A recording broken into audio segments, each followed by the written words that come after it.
Hey up. Unfortunately, once again, we have been, well, victims of bad weather. Unfortunately, again, but this is what happens when you commit to doing something outside. Sometimes the weather just conspires against you, and unfortunately, here we are again. It's not so much the issue of rain this time as it was last time, it's the issue of wind. I've just been out, just tried to do a test of, should I say, test of the stream, what it might sound like, and literally all it is just. So unfortunately, we are once again in the indoors, but you know, sometimes it's where it's good to be. Also, I'm mid-breakfasting as well.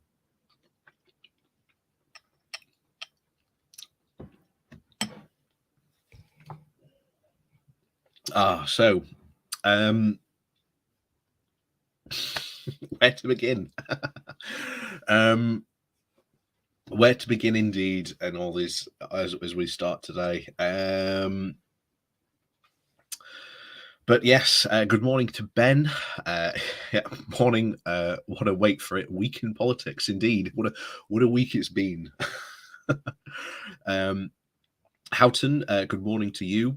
27 Bike Brothers, good morning to you. From Lubin, regards to you. Back into Lubin.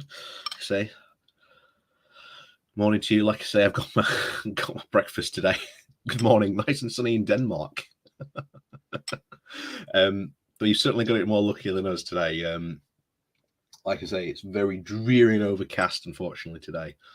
But like I say, today it's the wind that's conspired against us today. But never mind. Like I say, we're indoors. It's, you know, keep yourself nice and warm. I've got my porridge.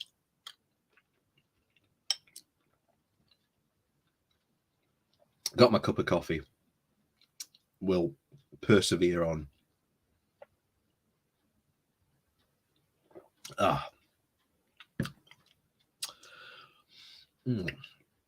Champion.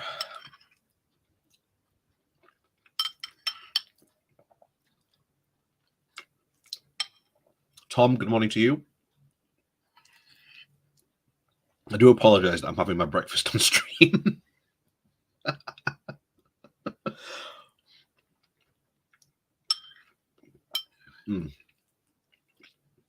But as they say, when needs must, sometimes. Like I say, I wasn't expecting it, and then I thought, I'll just go live anyway. No one will really care that I'm having my breakfast on stream. Just think of it this way: it's like a food review. It's just, you know, porridge, the food review. Porridge. It ain't changed much in at least 100 years, but here we are.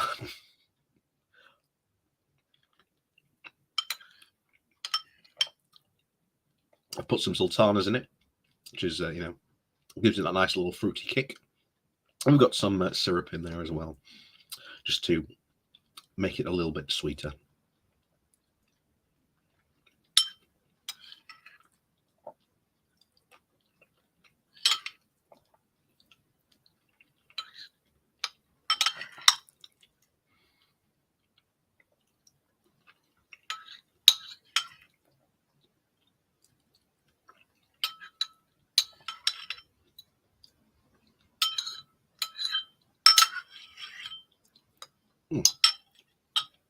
Right. Right. Well, as Ben said it, what a week in politics has been, especially in the last, 24 hours.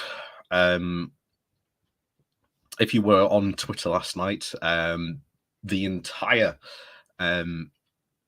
Twitter sphere last night was twittering, shall we say, about the imminent, unfortunately, advance of a potential World War III. Ben,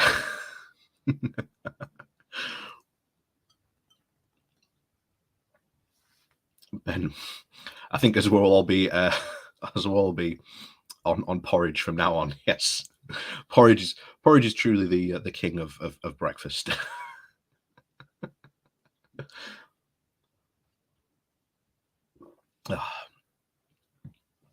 But yeah, needless to say, unfortunately, the events in the Ukraine are not good at all.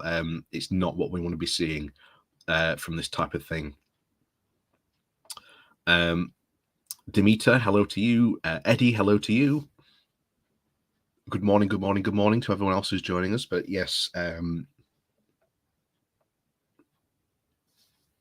this isn't going in a good direction, and I suppose everyone's seen the clip by now of essentially Putin does two things. And by the way, this is Russian diplomacy. You've now got to see in that one video, that is what countries like the Baltic states, Latvia, Lithuania, Finland, Ukraine, Georgia, pretty much everyone who's had a border with Russia has been putting up with for years. Putin goes, they want to retake Crimea militarily. They pull you into a war, and we have all these nuclear weapons. I don't know why Putin's gone French, but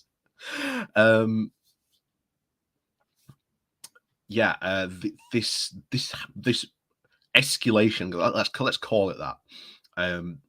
Putin did nothing to de-escalate things with that video. Essentially, things have only escalated.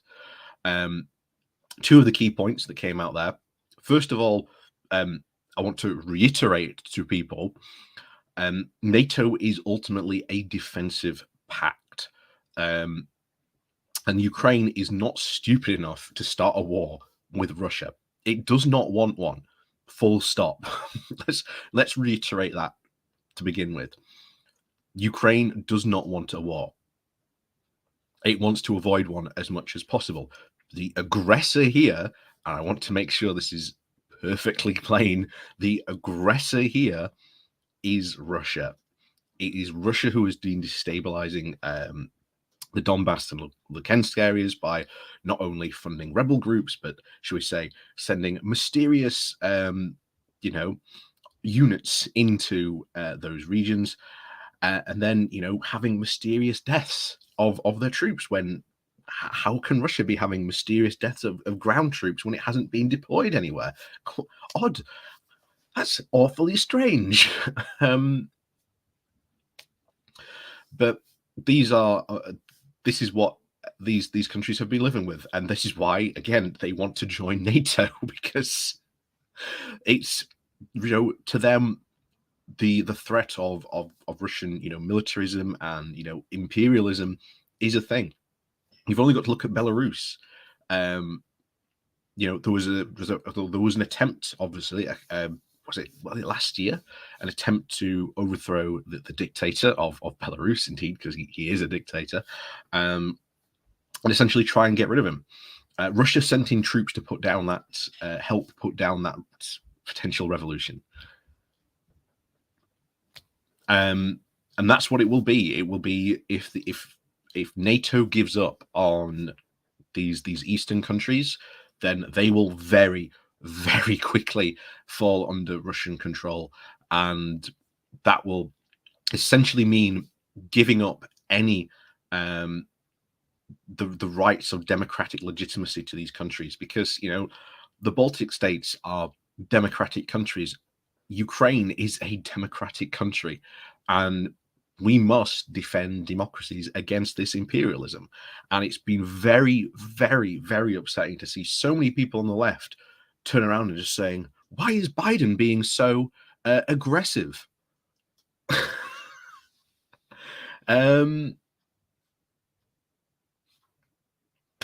No, the entire aggressiveness here, I want to reiterate this and restate this, because as you saw last Wednesday when we had our chat with the conspiracy theorist Ben, he was very much simping for Russia, saying, oh well, guess we'll just have to let them have it.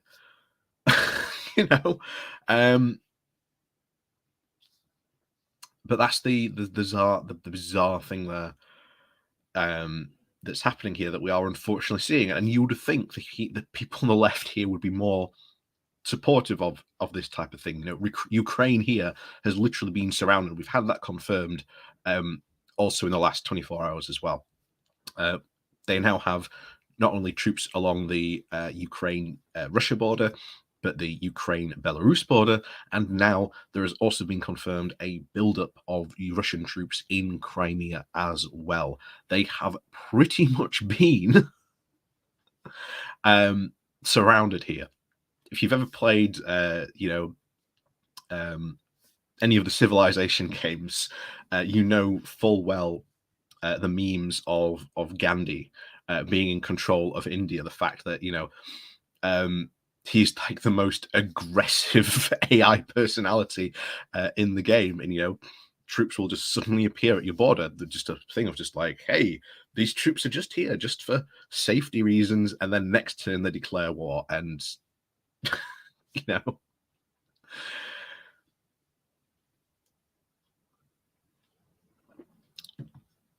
But of course, things have obviously taken a step up here. We had yesterday, I think, as many of the other countries around the world not only have evacuated their embassies a couple of weeks ago, but they have now sent out the call, again, just in the past 24 hours, that if you are a foreign national and you want to get out of the country, go speak to your embassy, leave now. So there is really, really worryingly a actual genuine assertion that things could kick off. However, I did read an interesting article recently. The fact that because there has been a late winter, and because especially eastern Ukraine, due to its geological features, mainly being the black soil that they have out there, that's a feature of there, tends to turn very muddy very quickly at the slightest bit of moisture. And it does look like Putin may be holding off because he doesn't want mud to interfere with the logistics, with his tanks, and with troop movements. Because we've discussed this before. Any invasion of Ukraine by Russia needs to be fast. They need to be fast and quick, and they need to push forward to the river, and they need to potentially take out any resistance that they can. Basically say, this is ours, we're going to negotiate now. I'll go to the negotiating table. That's what they're hoping for. Putin is hoping for a very, very quick war, because the Russian economy cannot sustain a long war. Not only to mention the amount of very, very crippling economic sanctions that the NATO countries are going to essentially put on to Russia here. Now, of course, that could indeed spiral into conflict. We may end up sending NATO troops in to this. This may also, again, spread beyond Ukraine, maybe into the Baltic states as well. We haven't talked about it much on the channel here, but you may know that Russia has a piece of territory called Kaliningrad, a former piece of what was Prussia prior to the Second World War. They own that. It's very, very heavily militarized area. Basically called the Silinskap, and it is basically the part that connects Lithuania and Poland. But of course, on either side of that, there is Belarus and, of course, Kaliningrad. And as has been played out in many, many war games, any potential invasion involves the Kaliningrad basically being closed and essentially the Baltic states being cut off from the land, essentially, and could very, very quickly fall to any potential Russian invasion. That's the unfortunate state of affairs that we could see to escalate further beyond Ukraine. And of course, there then could be a push into Poland. And again, like I say, we've just literally had the threat less than 24 hours ago of Putin just going, yeah, remember, we've got nuclear weapons.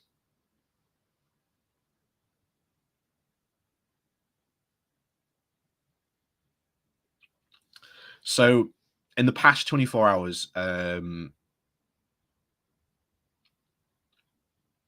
this hasn't de-escalated. Putin has just escalated it crazy.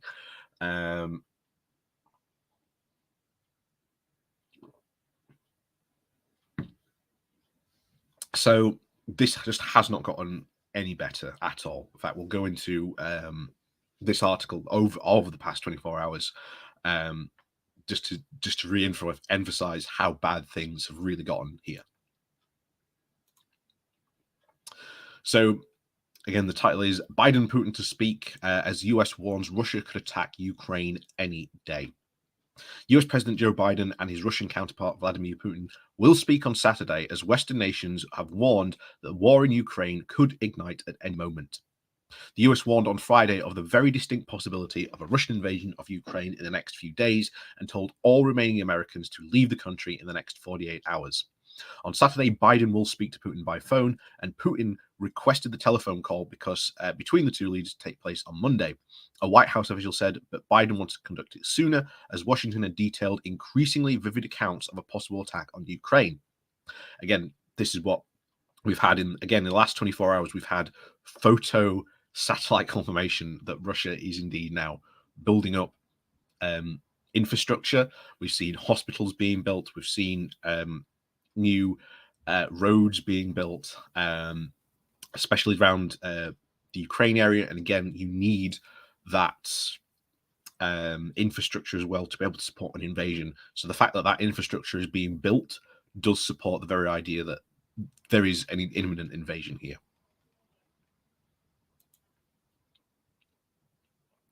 Again, ahead of the discussion, Australia and New Zealand became the latest countries to urge their citizens to leave Ukraine as soon as possible, joining Britain, Japan, Latvia, Norway, the Netherlands, Israel, and said that it was evacuating the relatives of embassy staff. The US is also set to evacuate its embassy in Kiev. The Associated Press reported the State Department will announce early Saturday that all American staff at the Kiev embassy will be required to leave the country ahead of feared Russian invasion. The department had had earlier ordered families of US embassy staff in Kiev to leave, but left it to the discretion of the non-essential personnel if they wanted to depart. Diplomatic sources said that the US president had told all allied leaders in a call that Russia's leader had taken the decision to go ahead with an invasion, but Jake Sullivan, the national security advisor, said, "We have not seen anything come to us that says that a final decision has been taken and that the go-ahead order has been given. We will say that there has been a build-up of forces in place along all those with the other indicators that have collected through intelligence that does make it clear that there is a very distinct possibility that Russia will choose to act militarily.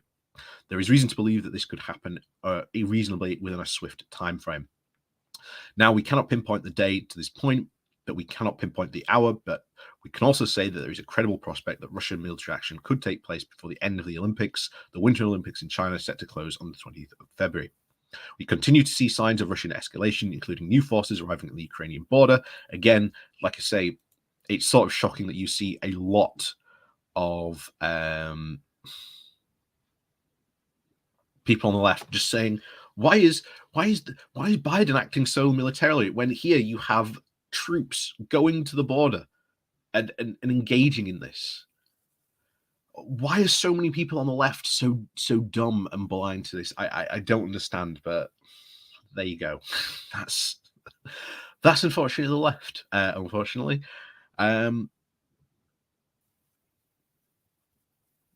but this could unfortunately, like I say, as I said before, spiral out of control and go beyond Ukraine as well. Like I say, this could very quickly involve the Baltic states as well. This could very quickly involve other things as well today. Oh, Mitch, hello everyone. Glad to make the good morning walk today. Unfortunately, like I say, we would have been out today. Just before we continue, I would have been out today, but I did run out. Just been a bit of a test, and unfortunately, it's not the rain that's put us again today. It's the wind.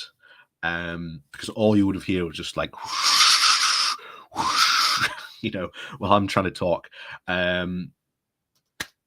So we're inside today, unfortunately. But like I say, this is what happens when you do an outside program and winter and autumn conspire against you to force you back inside. But these are the things what happen sometimes. Like I say, we will be back out always. But anyway, back to the situation. So unfortunately, the situation in Russia, as much as I wanted it to see de-escalate, has just gone and escalated. And Putin was behind this escalation very recently by just going, hey, remember we've got nuclear weapons and we've got far more than you, which again, saying that in a classic Putin double speech of you don't want to fight us, but if you did want to fight us, remember all those nuclear weapons we've got. Yeah, very, very, very worrying. And again, Putin again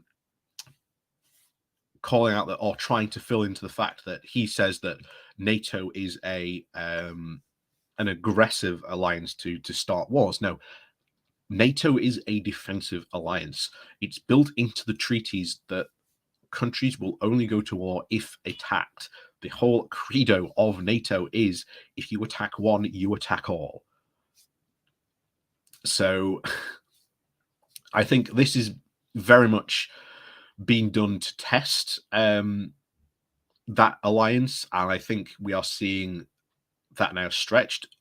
Of course, we've had Boris and Liz Truss embarrassed by the Russian foreign minister. I think done on purpose because, again, if you know anything about, especially the Russian political machine, whenever they've had to deal with like a female leader or anything like that, they have very quickly turned to some very, very misogynistic and used any trick in the book to try and embarrass them, to say, female leaders, why would you ever have them? But unfortunately, that's just, well, Russian politics in a nutshell.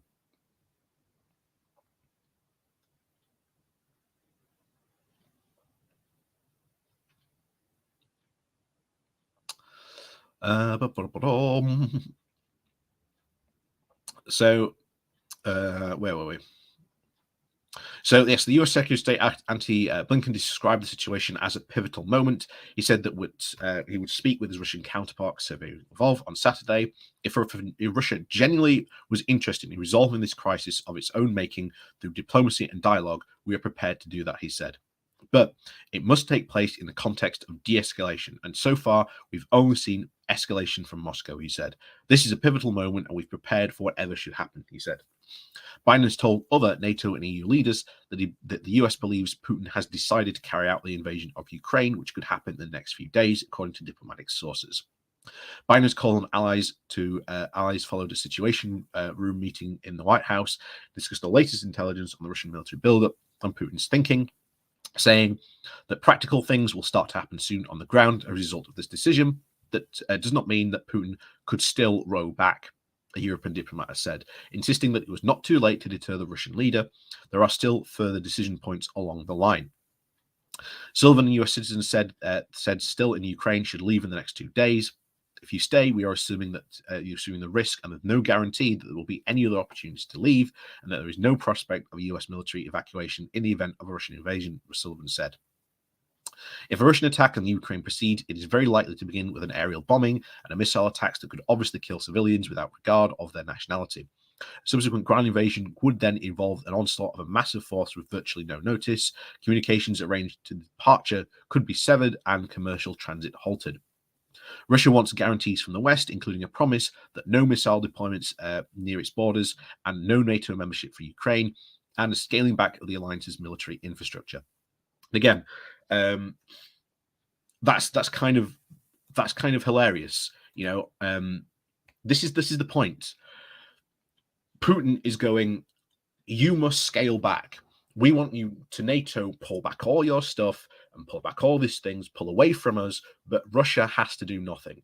It does not have to pull back out of Georgia. It does not have to give back Crimea back to Ukraine. It does not have to pull back any of its military assets that it has at their borders of these other countries that have for years been worried about a potential Russian invasion, because, again, ever since Putin has come to power, he has constantly used the rhetoric of retaking what he considers to be Russian soil.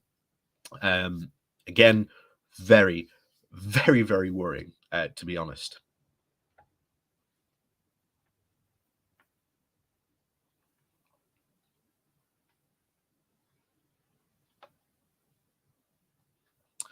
So this unfortunately does look um, like this might escalate. Hopefully, it doesn't. But I want to reiterate that the aggressor here is Russia.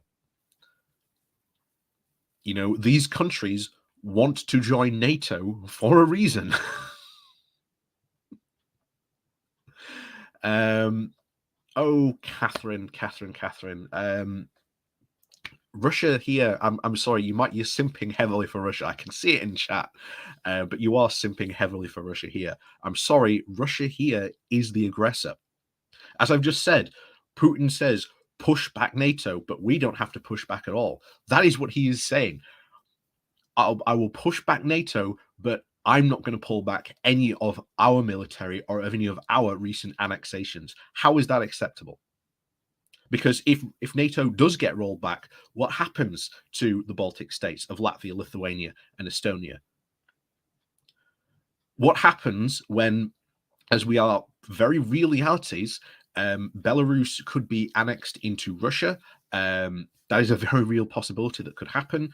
The Silesia, there's the Silesia Gap, that is the only land access from Poland to these Baltic states, could very easily be closed off and literally isolate them, and then they would be forced to essentially do Russia's bidding. That is a very, very legitimate fear that could happen here to these Baltic states. Any democratic legitimacy that these countries had will be gone completely.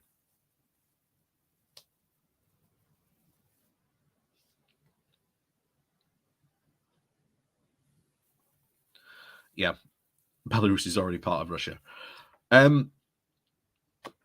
Yeah. Oh, you're saying, oh, what about all these trading things? What about all the ones that Russia has had? I don't see you talking about those. I don't see you talking about those yet. Russia isn't the aggressor here yet. Why has Russia literally surrounded Ukraine? You know, I'm sorry, you're simping so hard for Russia here, simping so hard.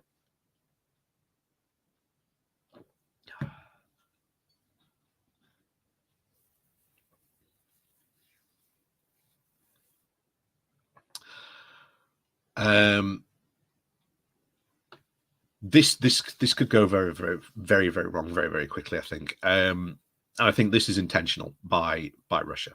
This is very, very intentional by Russia.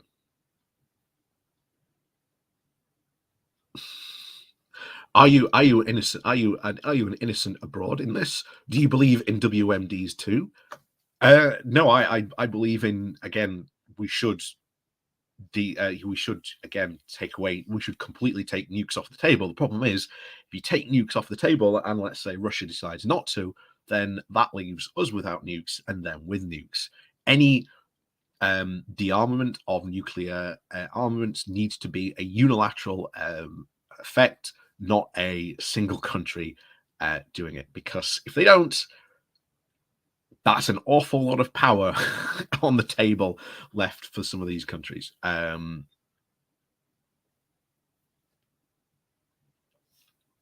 So here's the thing.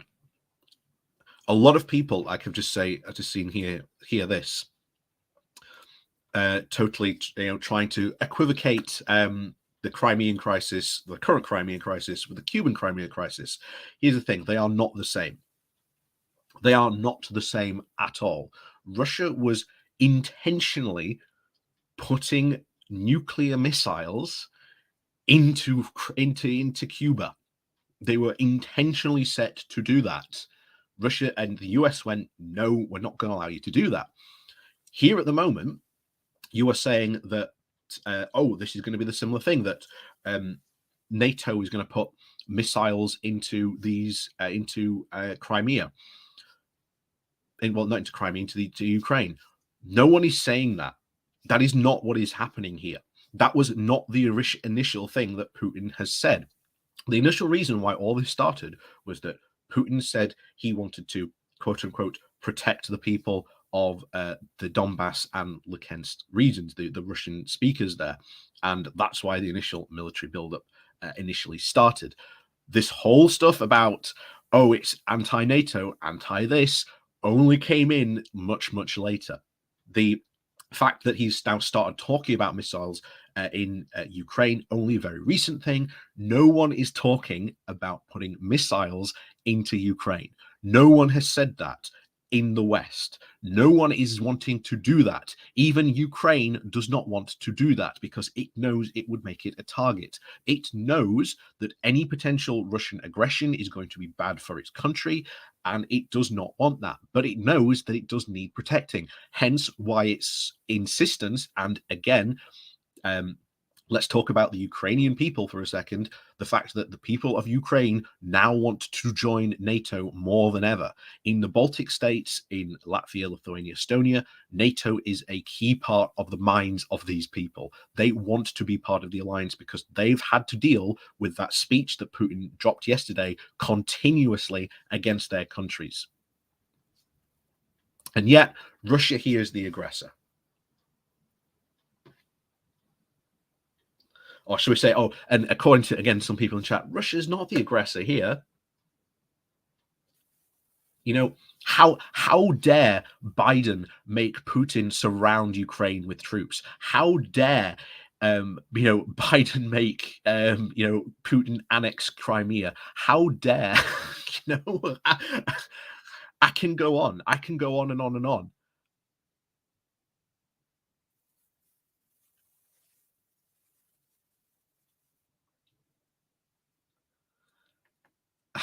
It can just go on and on and on for this, but I'm sorry, Russia is not innocent here. Russia here in this entire thing is the aggressor. This is not equal to the Cuban incident. A lot of people saying it is, but it isn't. It has nothing to do with it. No one is talking about putting nukes in Ukraine. No one is talking about putting missiles in Ukraine either.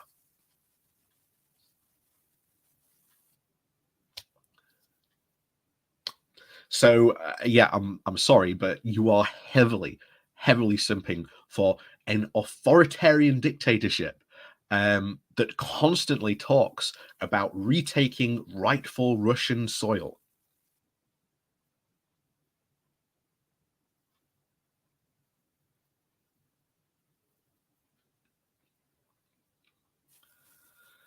Yeah, exactly, Andy. Why do people keep on apologizing for Putin?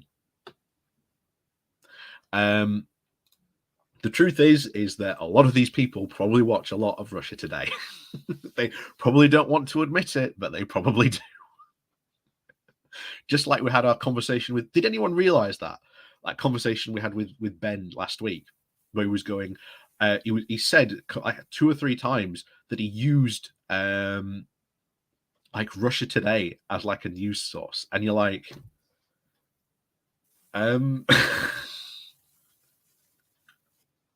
so much for conspiracy theorists knowing the difference between propaganda and real news, as they like to often claim that they do.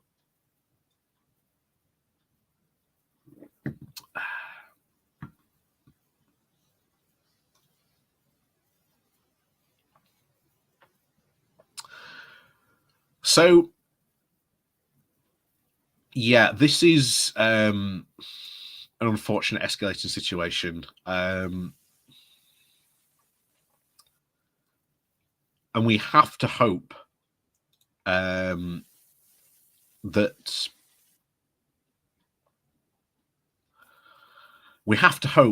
the Western here does not abandon Ukraine here, because if the West abandons Ukraine here, then Putin will do this again to probably another different country, or even again to Ukraine as well, just to say more territory and more territory and more territory.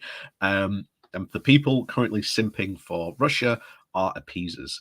These are no different to the people who would have been back in the 1930s or the late 1930s saying, Mr. Hitler's just retaking, rightful German soil. You are no different. You are no different to those people.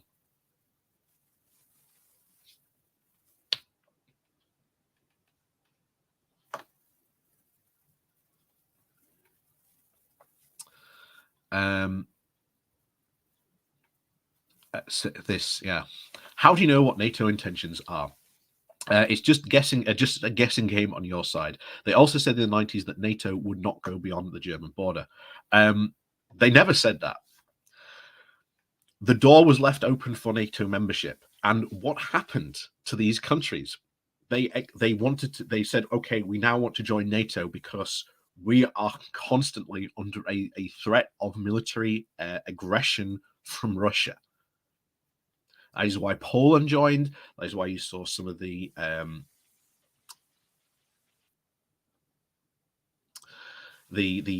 former Serbian states join as well because they were again scared of that. Again, the talks that Putin was putting out, saying that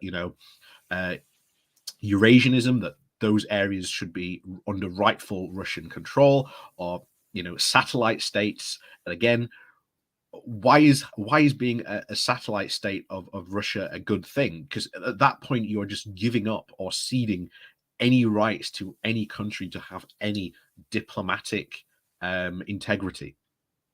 Because once they become a satellite of Russia, Russia basically controls them at that point.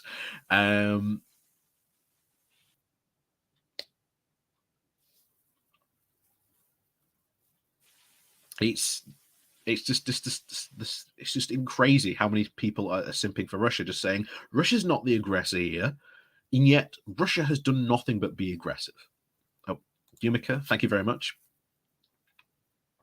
Yumika, as a born Russian, I can tell you I don't trust RT. Russian diplomats put and Putin's words, there is a fascism in Russia now. Thank you very much, Yumika, by the way, for that support there.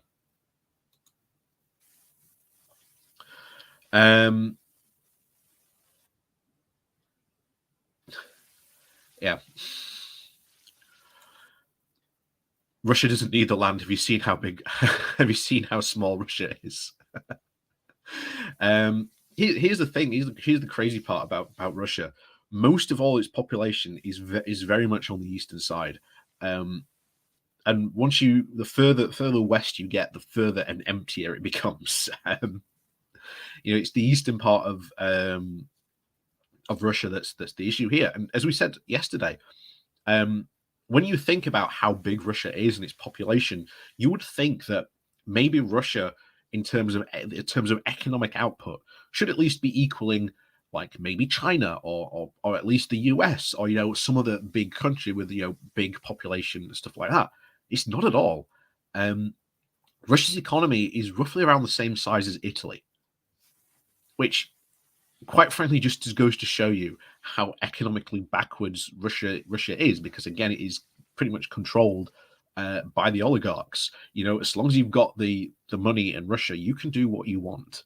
Again, I'm off to go see a friend today, and again he's got some interesting stories about Russia. I'm not going to tell them on stream, but yeah, very, very interesting stories to say the least. And trust me, they all involve lots of, shall we say, flashing of cash. In fact, one story I know I can tell. It'll be all right to tell.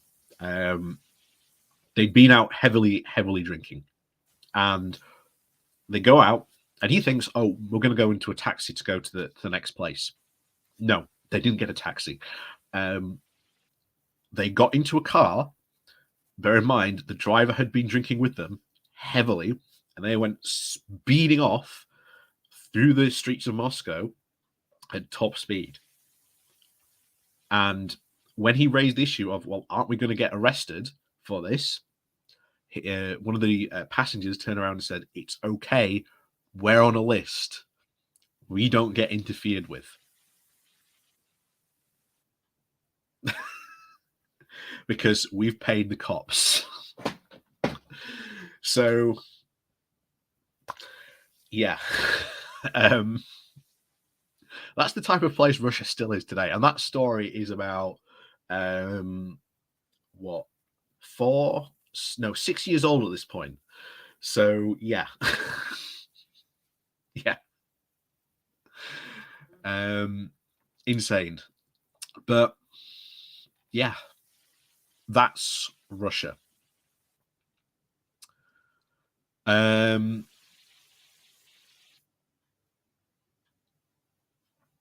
Again, I don't understand why so many people are simping for Russia, just seeming to think that Russia are the innocent party here. Russia started all this. This entire situation is one of their own making.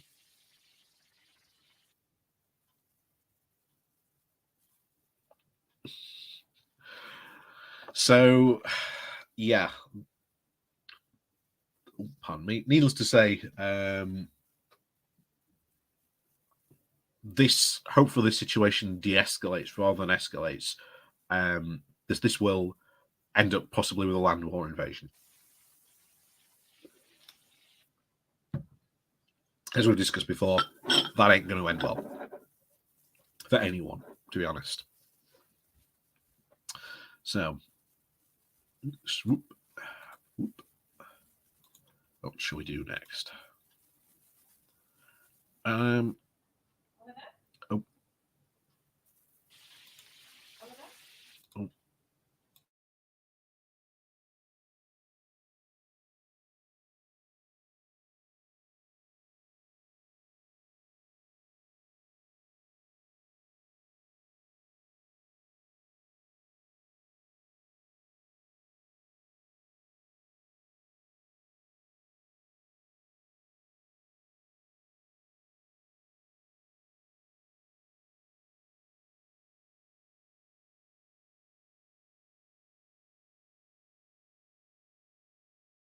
Yep, there we go.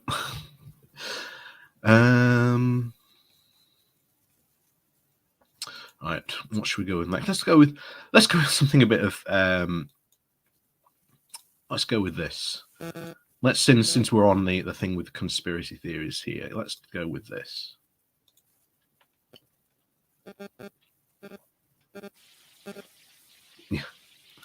Yeah, very true. Very true. Thank you very much again, Yumika.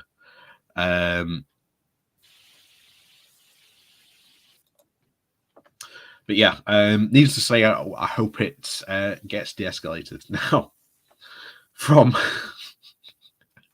let's re-emerge ourselves into the world of conspiracy theories, because there's one thing when you look at a lot of conspiracy theorists out over here that they like to talk about a lot. That's common law, and common law is easily the biggest indicator to tell whether someone is a conspiracy theorist over here in the UK. They have a lot of crazy ideas about what common law is when it doesn't even reflect what it is instead. So this, again, very much coincide with some of the stuff we've seen recently with Boris, should we say, proliferating the conspiracy theories about Keir Starmer, and now they are fueling other bizarre conspiracy theories, which, again, going back to what we saw under Trump, very, very much following that same playbook. And a lot of people, again, go back to January 6th, and I remember doing the live stream that day, and I remember saying to a lot of people, saying like, it's a good thing that, you know, a January the 6th type thing could never happen here in the UK. That could never happen here.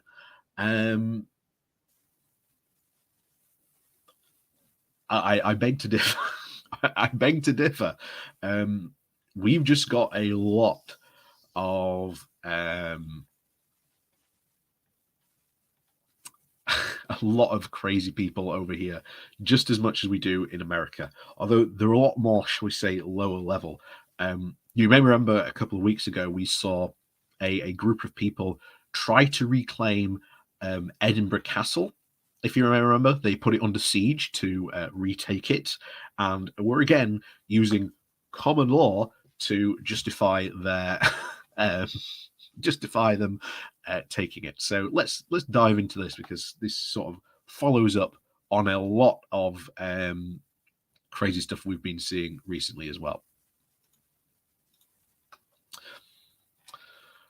So, government attacks on judges and lawyers are fueling the distrust of courts and encouraging the bogus notion of ancient common law being pushed by conspiracy theorists, according to the Law Society. Again, something I've been talking about for years. So the fact that this is again being brought up now in like mainstream press is fantastic, because hopefully these will get to start to be addressed. And again, common law, if you want to find out if someone's a conspiracy theorist, ask them what their opinion is on common law. If they give you a positive mythical notion of this, then yes, you will very quickly find out how much of a conspiracy theorist they are when they spouting off this nonsense. Bear in mind, a couple of years ago now, over 10 years ago, there was a guy called, what was his name now? Something Freeman. And he used to, quote, teach people common law. And he used to say that you can get out of credit card bills, tax bills, council tax, all this stuff that you could get out of through common law. And it was basically the exact same type of rhetoric that you see from the sovereign citizens over in America. So, the use of these bogus interpretations of common law to portray courts, fines, and regulations, particularly in relation to the COVID-19, is invalid or is wrong, and is becoming increasingly a common standard across the full spectrum of extremist groups, ranging from anti-vax conspiracy theorists to the far right. The trend, which draws on the non-existent common law, again, because common law doesn't really exist anymore, and has seen activists handing out fake legal writs at schools, hospitals, as well as alleging crimes by doctors and journalists, was a factor into this week during the harassment of the Labour leader Keir Starmer, when extremists in the viral footage of the incident could be yelling at him to protect the Constitution. It was briefly brought what is a fringe theory into the public eye, and the movement has been growing at pace on social media channels, the anti-vax newspapers, and in the real world. Training courses in bogus common law are being held across the countries by a range of groups, and in some cases run by military veterans who are blending it with training in civil disobedience and tactics. This isn't new, by the way. Again, I'd hate to break it to the journalist that brothers done this. This isn't new. This has been going on for years. I again, back when I first started my channel, as I told you before, I used to like debunk conspiracy theorists and cover the crazy stuff that they used to believe, or that they used to believe, they still do believe, and this has been endemic in that community for years. And bear in mind, some of these people that do these training courses charge a lot of money for this. The guy who, I mentioned briefly, what was his name now? Something Freeman used to call himself. But he used to charge about £500 per person to take his course. And again, this would get you out of speeding tickets, credit card fines, debt, all sorts of stuff. And it was all based on this mumbo jumbo of common law, which again doesn't exist.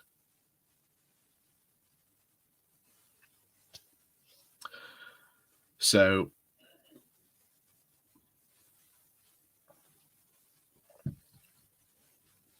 this is again probably insane. This is insane stuff that has been drip fed through the conspiratorial echo chamber for years. So this is nothing new. This has been going on for quite a while for most of this stuff.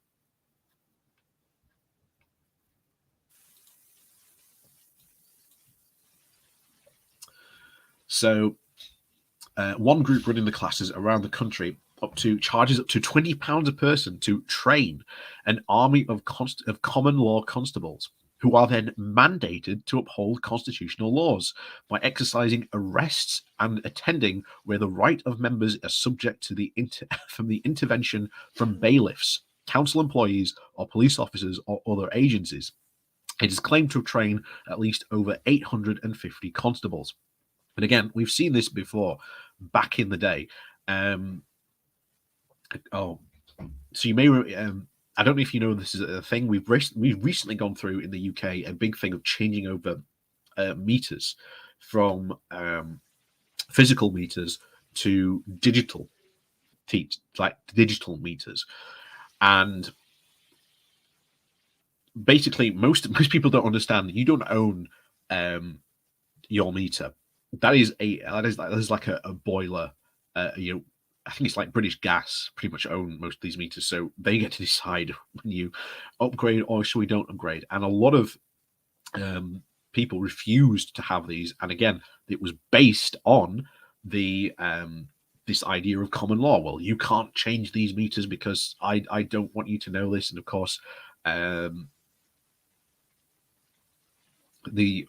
again, all stems from this. And you can go on YouTube and you can look these incidents up of, again, going after bailiffs saying you can't do this under common law. I'm arresting you for common law stuff.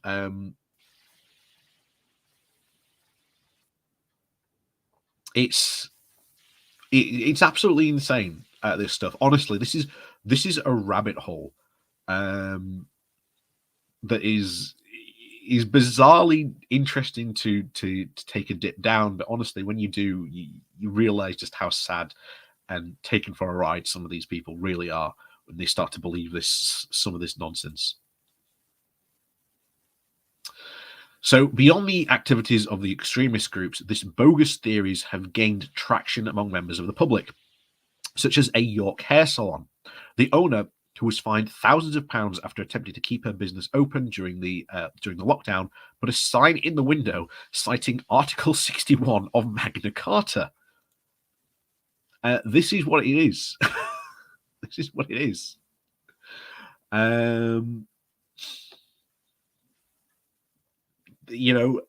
Quoting the craziness of Magna Carta at people.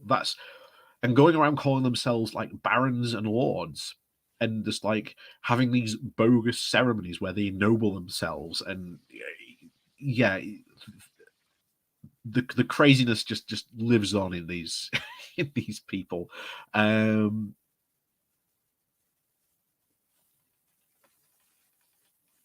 It's clearly crazy about some of the stuff that these guys are doing, and barking up the wrong tree. It's difficult to side with the bailiff. Bailiffs have a job to do, unfortunately. You may not like what they do, but it's their job.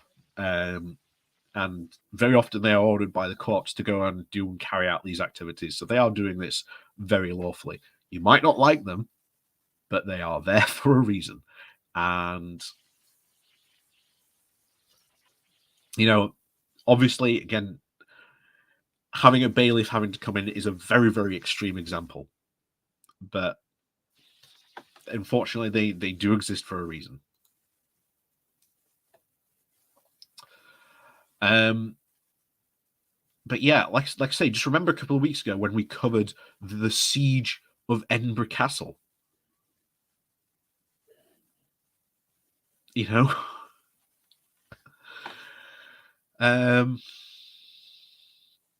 It's the exact same people who are behind this, and again, it's becoming an industry that is fueling and funding some very, very worrying elements around in and out this country. However, the legal figures have warned that a number of factors may be fueling the growth of this bogus theories. While experts on the extremism have warned of the long-term risks of this growth of activism, which regards courts, authorities, and governments as illegitimate, Ellie Cumbo, the head of the public law at the Law Society, described what was being propagated as wildly out of date. The notion of law which has been superseded by the modern court system and civil procedure rules. In terms of such beliefs taking root, she said, you might ask whether some government rhetoric around judges during the Brexit debate and the casting relating to the prolongation of Parliament has played a role. Colombo cited the media coverage such as the Daily Mail headline describing judges during the Brexit debate as enemies of the people, as well as a description in a Home Office video, since removed, of lawyers providing advice to migrants as activist lawyers. The Law Society said the description was misleading and dangerous, and indeed that was dangerous because not too long after that video aired, indeed, there was a law office that got attacked because of that rhetoric by, again, none other than Priti Patel. Again, this is why this rhetoric is dangerous and it needs to be put a stop to and needs to be corrected as soon as possible. This is why Boris Johnson perpetuating this lie again about Keir Starmer can lead to some dangerous consequences.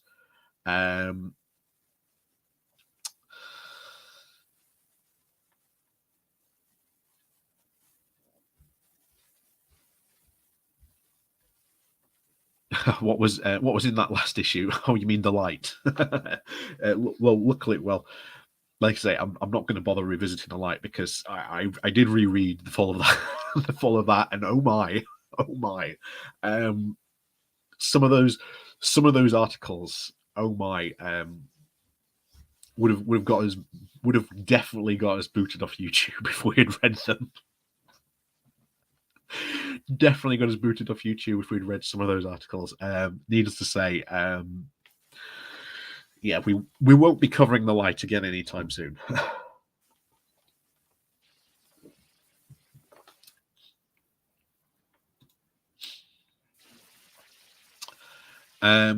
Boris Johnson, who has again heavily criticised the court back in 2020 after judges ruled his decision to suspend Parliament as unlawful, has also previously claimed delays in the criminal justice system should be blamed on lefty human rights lawyers.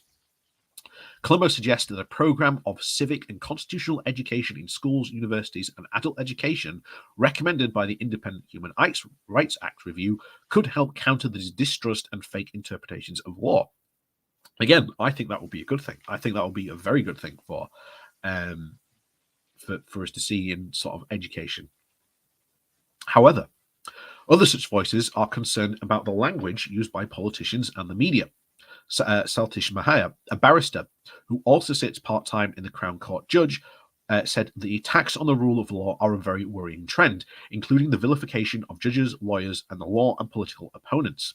He added that a relatively recent variation has been an unjustified denial of the ability of some laws and a reliance on ancient and outdated ones, or even just completely made-up law, which the protester prefers to be bound by.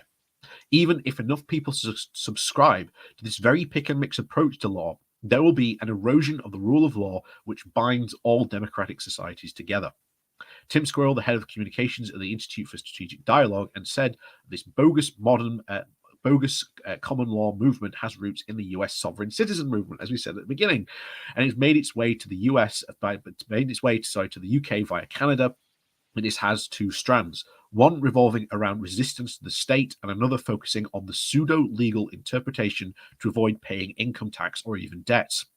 It can boil down to a claim that might be a clever sleight of hand, and you can try to get out of everything that is really resident with a lot of conspiratorial thinking around COVID, that the vaccine is fake, lockdown is illegitimate, and that there is ways to duty to wake others up. But concerns about it come along two lines. One is around direct action in the form of harassment of politicians and other citizens, arrests, and a pseudo-legal framework.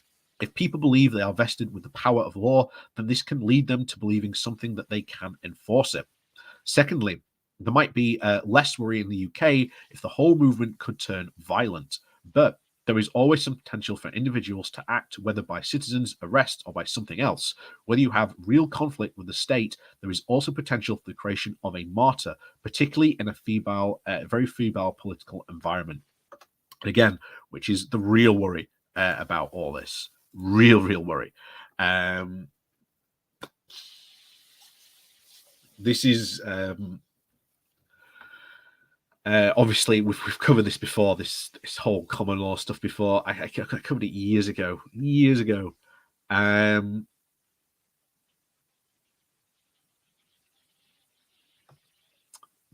All this stuff is complete fake nonsense. This common law stuff, it doesn't exist. It's pseudo law, and like I say, it comes very much from the sovereign citizen movement in the US. Just go look up, some of the sovereign citizens videos and the stuff they believe, that they can get out with, and look at the consequences they face. Like I say, it's complete pseudo law nonsense that some of these people believe. And it is very worrying, of course, that this does erode trust in, again, legal institutions, the rule of law, and other things. But of course, this does lead into two different strands because, of course, if you believe this stuff, then you believe that you have the right to enforce this common law constitutional thing. So it's very worrying that you have an organization that's creating constitutional constables to try and enforce this type of made-up pseudo law. This is where it could get dangerous because what if one of these people decides to, well, I'm going to arrest someone under common law? What happens if that turns violent? And again, it has another strand as well. We have seen some of the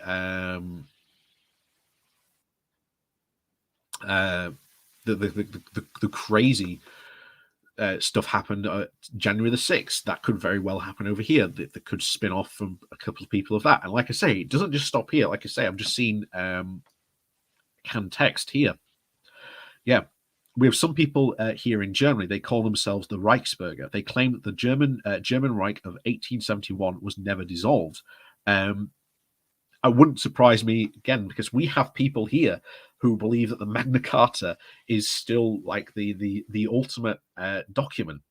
Like we just read in that article, the woman who ran a hairdresser in York citing Article 61 of the Magna Carta as a reasonable justification to keep her business open when it wasn't true. This can potentially spin off into other things because the other strand is if you don't trust the government and you think that the government isn't following the correct rule of law and not protecting the Constitution, where does this lead?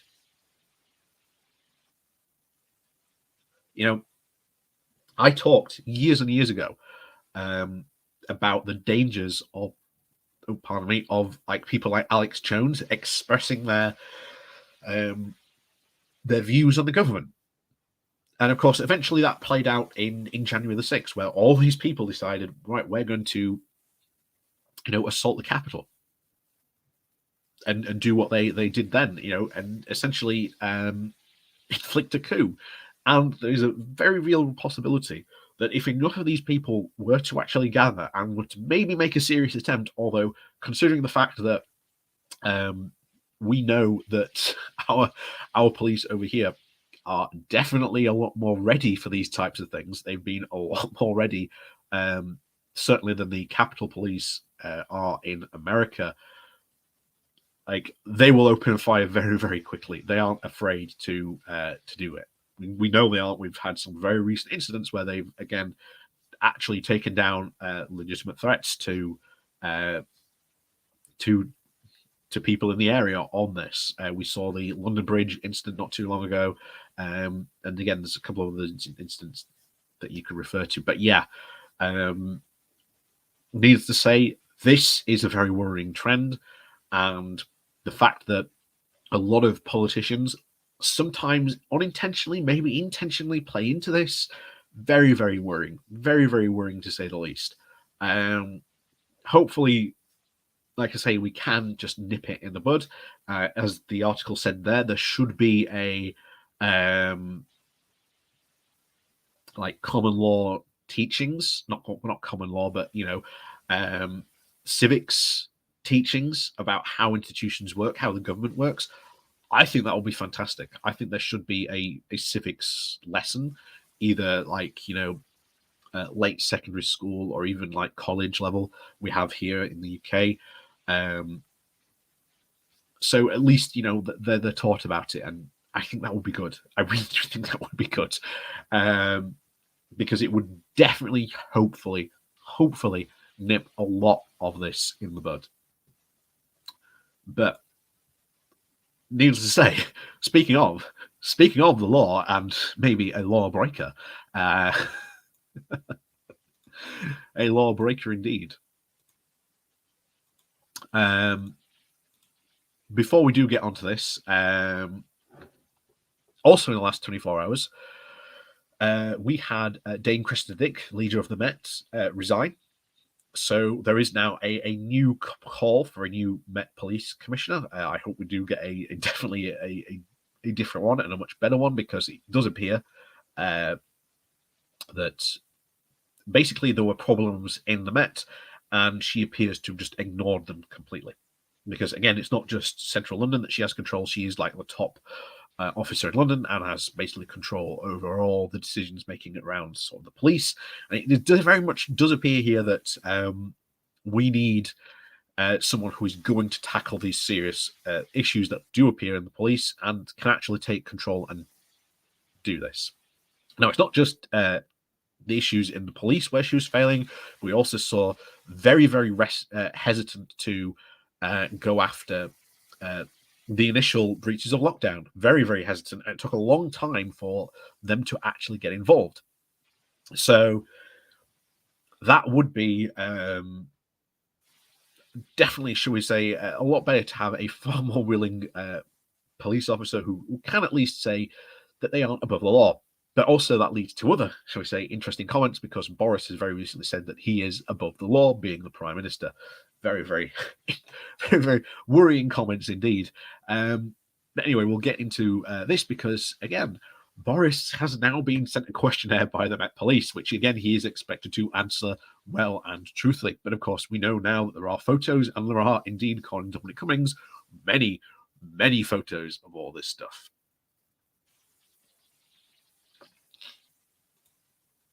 So, the title of the article is PM sent Downing Street lockdown party questionnaire by the Met Police. Boris Johnson has been sent a questionnaire by Scotland Yard over the alleged parties in Downing Street, in a move that could raise fresh concerns among Tory MPs about his leadership. Number 10 confirmed late on Friday night that the Prime Minister had received the document and vowed that he would respond to it as required. And about 50 people were also asked to account for their presence at over a dozen events under security of the over scrutiny by the police as part of the inquiry into the hitherto COVID law breaches named Operation Hillman. Johnson has continued to insist that he broke no rules, but apologised for attending one gathering in which was a bring-your-own booze garden party organised by his principal private secretary on the 20th of May of 2020. He is also believed to have been present at a birthday celebration in number 10 on the 19th of June 2020 and leaving dues for aid in November, obviously that year, and January of 2021.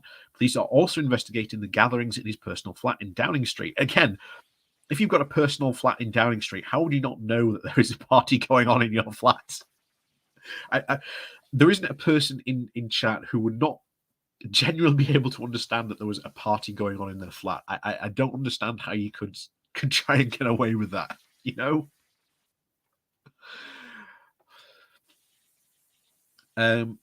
Also, in a clear signal that officers are investigating if the Prime Minister personally broke the law in number 10, the spokesperson said, "We can confirm that the Prime Minister has received a questionnaire from the Metropolitan Police and he will respond as required.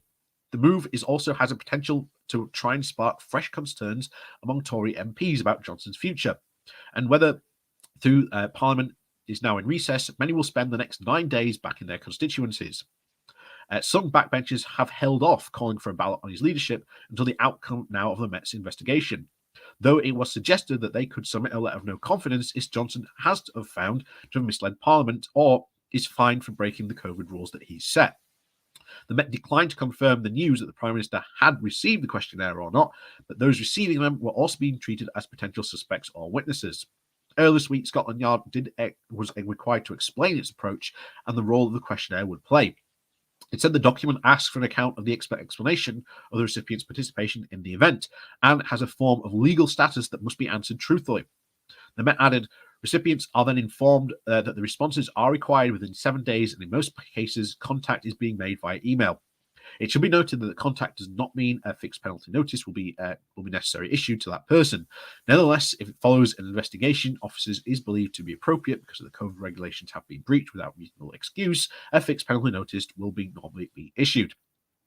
If the police decide laws have been broken, then they will indeed suspend the paperwork, send the paperwork to the Criminal Records Office, for whom will formally issue a fixed penalty notice. Chrissy Dick, hours before she was forced out as the Met Commissioner, said that those questionnaires, some but probably not all, may very well end up with a fixed penalty notice. She added that the scandal had hugely disgusted many members of the public to see. So, needless to say, it does look like Boris is going to get a fine. There's lots of people fantasizing about Boris is going to get marched out in handcuffs and end up in court. No, it's just going to be a fine. That's all it ever was really intended to be. And that's it. What's going to happen? Who knows? Who knows? As I said, if Boris had again made it to Friday, now that there's going to be a 10-day recess, obviously it's very likely maybe he will survive, but of course this could indeed reignite the new, shall we say, concerns about his leadership, and we may see Johnson booted out later down the line. We'll just have to see how this investigation goes. Needless to say, if he does receive a fine or does get anything from the Met Police, I fully expect a lot of Conservatives to now really start to put the boot in, and hopefully they will get rid of him this time. But as I've always said, there is that concern that even if they do put the letters in to, again, start that round to get rid of him, there's still that vote of no confidence. And I think there's still a lot of hesitation about how many people would vote and which way of that. So, again, this is something we're just going to have to see how it all plays out. This, as always, as it always has been, a very much a continuing story. We learn new things and new things get added, but needless to say, it is never, ever, shall we say, made Boris look any better. It's always made him continue to look worse. And the fact that the Tories haven't wised up and got rid of him, very, very, very, very massive problem there in the Tory party, given the fact that there is now, well, a cult of Boris running the party. That's very, very worrying, to be honest. But so with that done, we've been going for just over an hour now. So as always, thank you very much for everyone for joining with today's Good Morning Walk. Like I say, sorry we couldn't get out today again. Like I say, the weather unfortunately conspired against us today, but again, nothing I could really do about that. Again, it's the weather. I don't have control over it. But like I say, thank you one and all for joining me today. Like I say, please do remember to hit that like, share, and subscribe button on the way out. And of course, down below there are links to my Patreon page and a one-off donation link called Buy Me a Coffee, where you can, well, buy me coffee. And thank you very much to Yumika today for sending through your super chats. Thank you very much for supporting this channel. It's very, very much appreciated. And as always, like I say, thank you everyone else who does also support the channel. Even if you do, just click the like and share buttons. Like I say, it helps out massively. And of course, as always, hopefully we'll see you next week, next weekend, next Saturday, when we'll hopefully be outside, ponies and all, as always. As always, have a fun weekend. If you can't stay safe, at least be sensible. Again, be safe. Please do continue to follow rules. If you are on public transport, please do wear a mask. But as always, thank you very much, everyone, for joining. Like I say, please do remember to hit that like and share button on the way out. And of course, we'll see you all. Oh, thank you, Cathal OG. Thank you very much for the thank you very much for the super chat right at the end right there. Thank you very much. And as always, thank you very much to everyone else. It's been an absolutely wonderful time, as always. And we'll hope to see you, like I say, next Saturday for hopefully another Good Morning Walk, where we'll be actually outside. If not, we will also got the Wednesday live stream as well. Thank you, Tom, for saying Wednesday. We will be have a live stream on Wednesday as well, where we'll be talking about who knows what. It always changes from time to time, depending on what happens during the week. And of course, as always, look out for the videos we've got come out as well throughout the week. So as always, have a fantastic weekend, everyone, and we'll always see you very, very soon for another fantastic Good Morning Walk.